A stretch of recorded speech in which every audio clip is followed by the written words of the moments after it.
Le vivant, d'abord, il faut se mettre dans le crâne que c'est la particularité de la Terre. La vie est sur la Terre pour une chose très claire, c'est que l'eau s'y trouve sous forme liquide. Toutes les cellules vivantes sont faites d'eau liquide.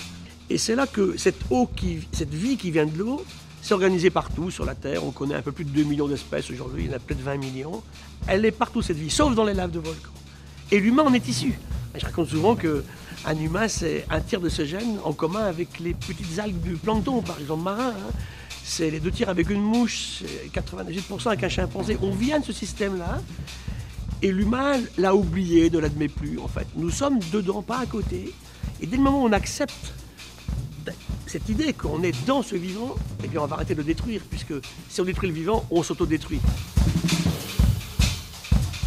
Oui, une espèce disparue. Par exemple, là récemment, on a perdu le dauphin du Yangtze-Kiang. Le dernier est mort en 2007. On fait des campagnes de sonar aujourd'hui pour le retrouver, il n'est plus là. Alors pourquoi moi j'ai eu le droit au dauphin du Yangtze-Kiang, pas mes petites filles, c'est une vraie question. On peut dire, mais je m'en fous de votre dauphin du Yangtze-Kiang, je ne savais même pas que ça existait ce truc-là. Ouais, mais c'est le premier d'une longue liste. Là, je rentre du Chili, où en train de disparaître une petite grenouille qu'avait trouvé Darwin quand il faisait son tour du monde. Ben, elle part, parce que ces forêts primitives à elles, primaires, de fabuleux araucarias, des arbres de 1000 ans, et puis bien sûr de l'Encas, ces grands chênes du Chili, ils partent, remplacés par du pin et de l'eucalyptus, pour la proximité économique de l'humain à court terme. Stupide! On détruit des choses qui sont uniques. Ça, c'est une espèce qui est partie, elle n'est pas transmise. Je dirais souvent, de façon un peu imagée, faire passer ces questions-là du cerveau aux tripes. C'est-à-dire que demain, tous, on devrait être convaincus que ces questions-là sont essentielles, qu'on doit s'en préoccuper, qu'on ne développe plus une seule activité humaine, économique ou autre, quelle qu'elle soit, sans penser à l'impact environnemental.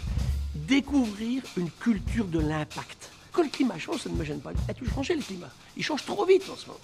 Il y avait une belle carte hier publiée en Amérique où il y avait moins 45 sur l'Amérique du Nord, plus 45 sur l'Amérique du Sud. Et c'est vrai que moi j'ai un combat permanent, toujours pour l'océan bien sûr, pour la vie et pour les femmes. C'est vraiment un trio qui pour moi est indissociable.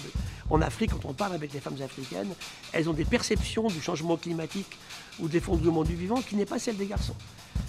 Et ça, je crois que c'est très important à prendre en considération. Donc la transmission, elle est là. Et ma première transmission, mettre les petites filles à l'école.